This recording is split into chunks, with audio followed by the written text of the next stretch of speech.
الله الذي لا إله إلا هو الحي القيوم وأتوب إليه لا حول ولا قوة إلا بالله العلي العظيم أستغفر الله الذي لا إله إلا هو الحي القيوم وأتوب إليه لا حول ولا قوة إلا بالله العلي العظيم اللهم صل على سيدنا ومولانا محمد وعلى آله وأصحابه وبارك وسلم اللهم صل على سيدنا ومولانا محمد وعلى آله وأصحابه وبارك وسلم اللهم صل على سيدنا ومولانا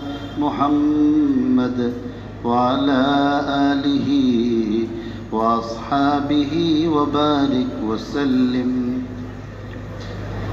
اللهم صل على سيدنا ومولانا محمد وعلى آله وأصحابه وبارك وسلم بعدد كل شيء معلوم لك كما تحب ربنا وترضى بسم الله الرحمن الرحيم وإذا كانت ليلة القدر يأمر الله عز وجل جبرائيل فيهبط في كبكبة من الملائكة ومعهم لواء أخضر فيركز اللواء على ظهر الكعبة وله 100 جناح منها جناحان لا ينشرهما إلا في تلك الليلة فينشرهما في تلك الليلة فيجاوز المشرق إلى المغرب فيحث جبرائيل عليه السلام الملائكة في هذه الليلة فيسلمون على كل قائم وقاعد ومصل وذاكر ويصافحونه ويؤمنون على دعائهم حتى يطلع الفجر فإذا طلع الفجر ينادي جبرائيل معاشر الملائكة الرحيل الرحيل فيقولون يا جبرائيل ما صنع الله في حوائج المؤمنين من أمة أحمد صلى الله عليه وسلم فيقول نظر الله إليهم في هذه الليلة فعفى عنهم إلا 4 فقلنا يا رسول الله من هم قال رجل مدمن خمر وعاق لوالديه وقاطع رحم ومشاحن قلنا يا رسول الله ما المشاحن قال هو المصارم إلى آخر الحديث বিশিষ্ট সাহাবী হযরত আব্দুল্লাহ ইবনে আব্বাস রাদিয়াল্লাহু তাআলা আনহুমা বর্ণনা করেন যে রাত্রিতে শবে কদর অনুষ্ঠিত হয় শবে কদরের রাত্রিতে আল্লাহ পাক রব্বুল আলামিন হযরত জিবরিল আলাইহিস সালাতু ওয়াস সালামকে রহমতের ফেরেশতাদের স্পেশাল জামাত নিয়ে দুনিয়ার মধ্যে অবতরণ করার স্পেশাল নির্দেশ দান করেন যে আজকে অন্য কোথাও কাজ নাই দ্বিতীয় আসমান তৃতীয় আসমান চতুর্থ এভাবে 7 আসমান কোনো জায়গায় তোমাদের কোনো ডিউটি নাই আজকের ডিউটি হলো সব কিছু বাদ দিয়ে তোমার স্পেশাল ফোর্স নিয়ে দুনিয়ার মধ্যে নাজিল হোক হযরত জিবরিল আলাইহিস সালাতু ওয়াস সালাম ফেরেশতাদের অসংখ্য অগণিত ফেরেশতাদের জামাআত নিয়ে হাতের মধ্যে যাদের এই দলে দলে যারা আসেন ওয়া মাহুম লিওয়াউন আখবার প্রত্যেকের হাতের মধ্যে সবুজ বর্ণের ঝান্ডা থাকবে পতাকা এই সবুজ পতাকা নিয়ে যখন নাজিল হবে এবং নাজিল হয়ে হযরত জিবরিল আলাইহিস সালাতু ওয়াস সালামের এই পতাকাটাকে কাবা শরীফের ছাদের মধ্যে, এটাকে হাদিসের শব্দ হইল ফায়ারকাজ, এটাকে তিনি সেখানে স্থাপন করেন। কিভাবে স্থাপন করে, কেমনে দাঁড়ায় থাকে? ছিদ্র করলেই মাটির মধ্যে, তো ফেহের মধ্যে এক ধরনের স্থাপন করে, শক্ত হইলে এক ধরনের। এখন তো আপনার মানুষেই গ্রথিত না করে, গর্ত না করেও অনেক কিছু দাঁড় করে রাখতে পারে, স্ট্যান্ড দিয়ে দাঁড় করতে পারে। আর আসলে তো পৃথিবীর এমন কোনো জিনিস নাই যেটা আল্লাহর হুকুম ছাড়া কাজ করে। আমি তো দেখতেছি যে আপনার এই পিলারে কি করছে, বিল্ডিংটাকে দাঁড় করে রাখছে। এই পিলার সহ লইয়া ভাঙ্গে পড়ে না বিল্ডিং, ওইখানে তো পিলার আছে, কিন্তু ওইখানে পিলার থাকার করে ভাঙ্গে কেন? এই সবগুলি কাজ করার আগে আল্লাহর কাছে অনুমতি চাই যে আল্লাহ, আমি কি এটাকে ধারণ করব, আমি কি ধরে রাখবো, না সব দিনে লইয়া পড়ুম, লারা দেওয়ার লাগতো না, এমনি পড়ব। ফাও আছে না, আমরা হাঁটতেছি না, এই ফাও তো দুনিয়ার মধ্যে লইয়া এই নাজিল হয়েছি, তো দুনিয়ার আইসা বাচ্চাটা হাঁটতে পারে না কেন? আবার সুস্থ মানুষ বয়স্ক বড় হয়েছে, বড় হওয়ার পরে আবার কিছুদিন পরে দেখা যায় পায়ের সমস্যা, জেলি নাই নিয়ে গেছে, কোমরের সমস্যা, হাঁটতে পারে না, ডাক্তারের কাছে গেছে। ওই পা তো এখনো আছে, আরো প্রবীণ হয়েছে, আরো শক্তিশালী হওয়ার কথা। আমরা মসজিদের মুয়াজ্জিন সাহেব ছিলেন কারি সুলাইমান সাহেব রহমতুল্লাহ আলাইহি, এরা তাহাজ্জুদ জীবনও মিস হয়েছে না, জীবনও। মসজিদের মুয়াজ্জিন সাহেব শেষ রাত্রে আগে উঠে উনি গোসল করতেন, গোসল কইরা তাহাজ্জুদ পড়তেন, জিকির করতেন, জিকির কইরা তারপরে আজান দিতেন। বেড়া ওইমন বিলাল হাফসির মতোই আছিল। এবং উনি হাদিস শরীফে আছে যে ইমাম সাহেব হইলেন জিম্মাদার আর মুয়াজ্জিন সাহেব হইলেন আমানতদার। কারণ মুয়াজ্জিন সাহেবের আল্লাহু আকবার আগে বলার দ্বারা অনেকের রোজা নষ্ট হইতে পারে, আবার ঠিকও থাকতে পারে। মুয়াজ্জিন সাহেব হুজুরে বলতেন যে সুলাইমানে আল্লাহু আকবার বলার আগ পর্যন্ত সেহরি খাইতেন ভাবে, এভাবে দাঁড়ায় দিচ্ছি গরিলিয়া। তো আমাদের মুয়াজ্জিন হিসাবে পিছে ফেলাইবার জন্য অন্য মসজিদের অনেক মুয়াজ্জিনে অনেক সময় আগে আজান মেরে দিত, কোনো মসজিদের আর কি। তো মুয়াজ্জিন হিসাবে এখন খারিয়া কত, এই কেন আজান দিস, তোর আজান হইতো না, আবার আজান দিস। মুয়াজ্জিন হিসাবে বলতেন এতটা আস্থা। কারণ হাদিস শরীফের মধ্যে আছে ওয়াক্ত হওয়ার আগে একটা শব্দ যদি কেউ উচ্চারণ করে আবার পুনরায় আজান দিতে হয়। এটা তো ছেলে খেলার জিনিস।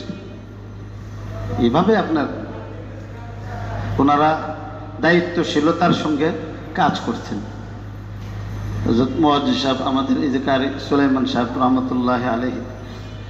তো যাই হোক, তো হযরত জিবরিল আলাইহিস সালাতু ওয়াস সালাম ফেরেশতাদেরকে নিয়ে এখানে যে আসবেন, আয়েশা ওই ছাদের উপরে এটাকে গ্রথিত করবেন। এই ঝান্ডা, এই ঝান্ডা আপনার কাবা শরীফের উপরে পথ করে উঠবে। আর তারপরে হযরত জিবরিল আলাইহিস সালাতু ওয়াস সালামকে আল্লাহ তাআলা স্পেশাল 100 ডানা দান করছেন, এদিকে 50টা এদিকে 50টা। এই 50টা ডানার এক একটার এক এক দায়িত্ব আছে, কাজ আছে। তার মধ্যে 2টা ডানা আল্লাহ তাআলা হযরতে জিবরিলকে দান করছেন। এই 2টা ডানা কখনো শবে কদর ছাড়া অন্য কোনো সময় তিনি এটা ছড়ান না।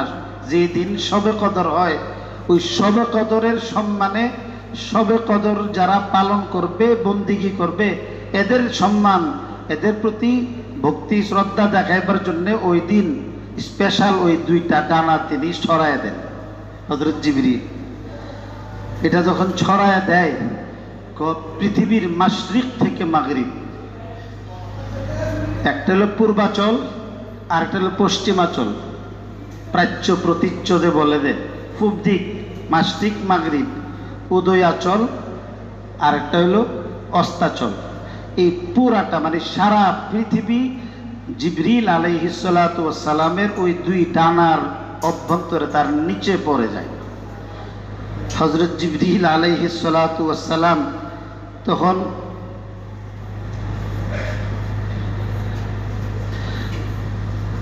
আল্লাহর যত বান্দা ওই দিন দাঁড়ায় ইবাদত করে, বসে ইবাদত করে, দাঁড়ায় পারে না, মাজুর।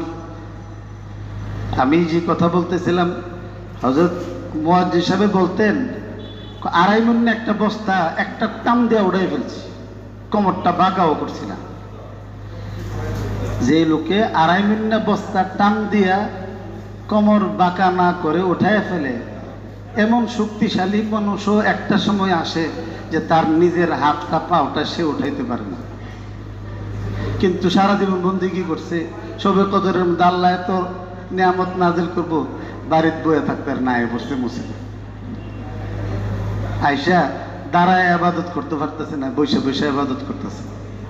তো বৈশা করুক, দাঁড়ায় করুক, নামাজ পড়ুক, জিকির করুক, যে কোনো বন্দিগির মধ্যেই লিপ্ত থাকুক, যে হালাতে হোক, আল্লাহরে খুশি করবার নিয়তে শবে কদর পাওয়ার জন্য যদি আয়সা থাকে, তো হযরত জিবরিল আলাইহিস সালাতু ওয়াস সালাম আলাদা আলাদাভাবে প্রত্যেকের সঙ্গে ওই রাত্রিতে মুসাফাহা করেন এবং এদেরকে সালাম দান করেন, সালাম দেন, এবং সালাম দিয়া মুসাফাহা কইরা এরপরে যে দোয়া করে প্রত্যেকের দোয়ার সঙ্গে হযরত জিবরিল আমিন বলেন, হযরত জিবরিল আমিন বলেন।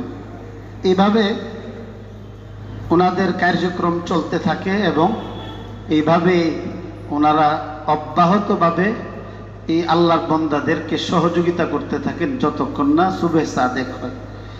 সুবহে সাদেক যখন হয়ে যায় তখন হযরত জিবরিল সবাইকে ডাকতে থাকেন যে আসো আসো, আর রাহিল, আসো এবার চলে যাওয়ার সময় হয়েছে। যখন সব ফেরেশতাদেরকে ডাকতে থাকে তখন ফেরেশতারা আমার হয়ে আপনার হয়ে, আমার আপনার দরদে হযরত জিবরিলকে জিজ্ঞাসা করেন যে এই যে সারা রাত্র এরা যে আল্লাহর বান্দারা বান্দিরা যে বন্দেগী করছে, আল্লাহ এদের ব্যাপারে কি ফায়সালা করছে? আমরা যে জামু, আমাদের এই দুস্থদের একটা চূড়ান্ত সমাধান বা ফলাফল তো জেনে যাওয়া উচিত। সারাদিন সারা রাত্র এরা যে কানলো, আল্লাহ এদের ব্যাপারে কি ফায়সালা করছে? তখন হযরত জিবরিল ফরমান যে আল্লাহ পাক রব্বুল আলামিন এদের সবাইকে মাফ করে দিচ্ছে, 4 শ্রেণীর মানুষকে মাফ করবে না, ইল্লা আরবা, 4 শ্রেণীর মানুষ ব্যতীত সব আল্লাহর বান্দা, সব বান্দীদেরকে আল্লাহ আজকের এই রাত্রিতে মাফ করে দিছে।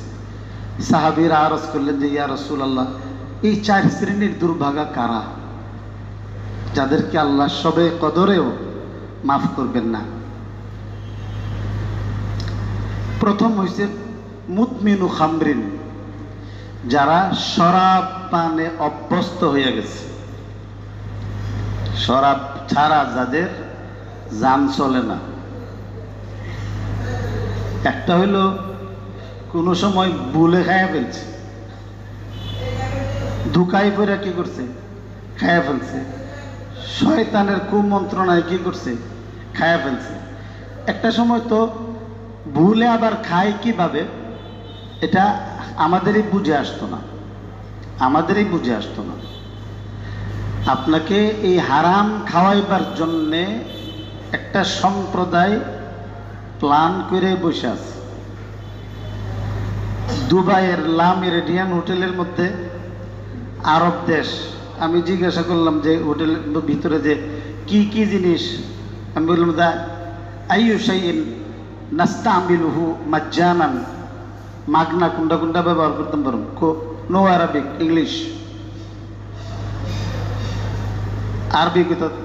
আরব দেশ হেও আরবি ইংলিশ করতে বসার সাথে। তা আমি কইলাম যে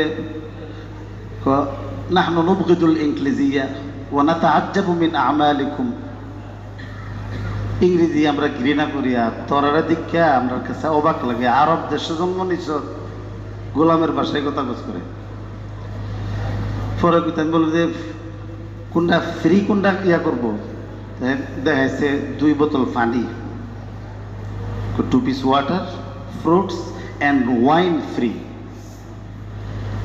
অত বড় মদের বোতল দিয়ে রাখছে আমার কামরার মধ্যেই। এই যে মদের বোতলটা ফ্রি, আর 2 বোতল পানি, আর ফল ফ্রুট যেটি আছে এটি ফ্রি খেতে পাবে।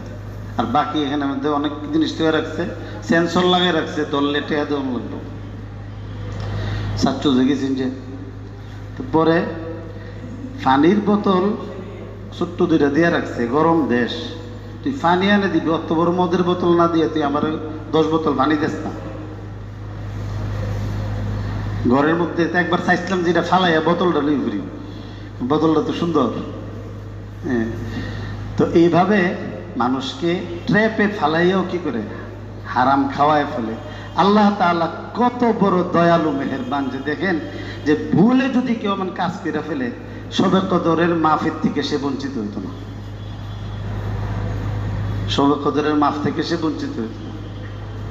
আর আরেকটা হয়েছে যে না খাইলে তার জান বাঁচে না। মদখোর যারা হারামখোর, এটা মদ খাইলে এদের মুখের মধ্যে জবর মজা থাকে, মন মানুষের কিন্তু খুব বালা, কথাবার্তা খুব বালা করব। আর খাওয়ানোর টাইম হলে যদি না খাওয়াইতে পারেননি আজ্ঞা উঠতে ভরাই ফেলে, যে এরিন চেরিন খা যাইতা পায়খানা কিরা ভরাই ফেলে। ওই যে সংশোধন কেন্দ্রগুলির মধ্যে গিয়া দেখেন, এরপরে মারত ফিট করে স্ত্রীদেরকে মারে, শাড়ি পর্যন্ত নিয়ে টান্না চিরা বিচ্ছা ফেলে। এদের মাথা ঠিক থাকে না তখন। তো বলছে যদি এমন অভ্যস্ত হইয়া যায় আর তাইলে তওবা না করলে আল্লাহ মাফ করবেন না। 2 নম্বর হইল ওয়া আকিল লিওয়ালিদাইহি, যারা মা বাপের নাফরমান। আব্বাজি কত যে বলছে যে মা বাপের মতো এত দরদি দুনিয়াতে কেউ নাই, মা বাপের মতো এত বড় জালেম দুশ্মনও কেউ নাই। কারণ মা বাপ যদি কষ্ট নিয়ে একবার যদি বলে ফেলে সন্তানের বিপক্ষে, পৃথিবীর কোনো দোয়া, পৃথিবীর কোনো শক্তি মা বাপের এই বদদোয়া থেকে সন্তানকে হেফাজত করতে পারবে না।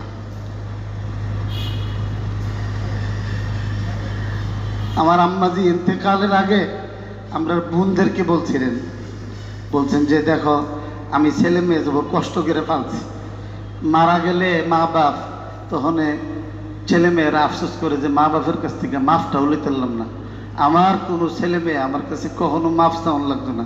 এত কষ্ট করে ফাইল্লা ছেলে মেয়েদেরকে না মাফ কইরা দুজুখের লাকড়ি বানাই দিয়ে যাবো, আমার কাছে কেউ মাফ চাওয়ান লাগতো না। আব্বাজি তো হজে যাওয়ার আগে বারবারই এখান থেকে ডিক্লার দিতেন যে আমার যারা কষ্ট দিছে, যারা দিতেছে, ভবিষ্যতে আমার যারা কষ্ট দিব, কারোর আমার কাছে মাফ চাওয়ান লাগতো না।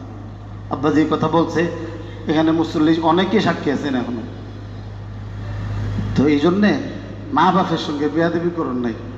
যারা কিসমত আছে বাপ মা, আল্লাহ যে দেয়া রাখছে এটারে, এই নিয়ামতটাকে প্রাণ ভরে সন্তানরা উপভোগ করো, প্রাণ ভৈরা।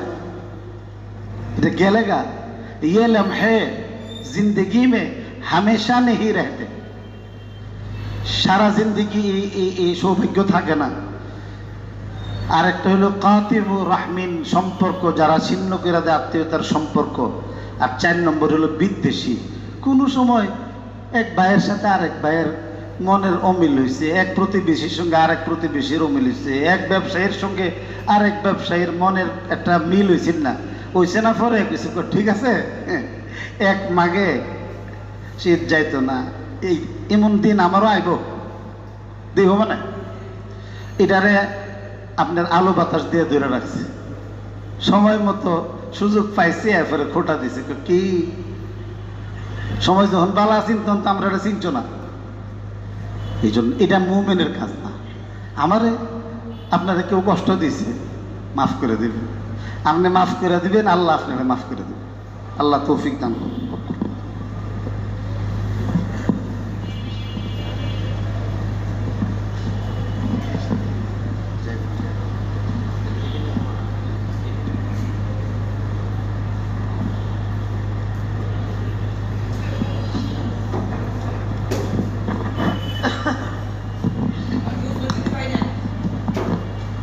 সকলেই কেবলামুখী হইয়া ফাঁক ফাঁক হইয়া আরামের সাথে বসি, একটু ফাঁক ফাঁক হইয়া কেবলামুখী হইয়া বসি, আরামের সাথে বসি।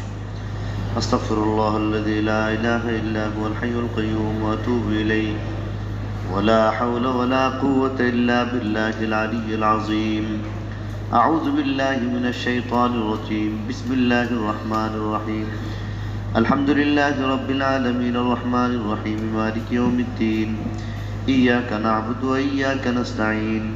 ইহদিনাস সিরাতাল মুস্তাকিম সিরাতাল লাযীনা আন'আমতা আলাইহিম গায়রিল মাগদুবি আলাইহিম ওয়ালাদ-দাল্লিন। আমিন। বিসমিল্লাহির রহমানির রহিম। কুল হুয়াল্লাহু আহাদ।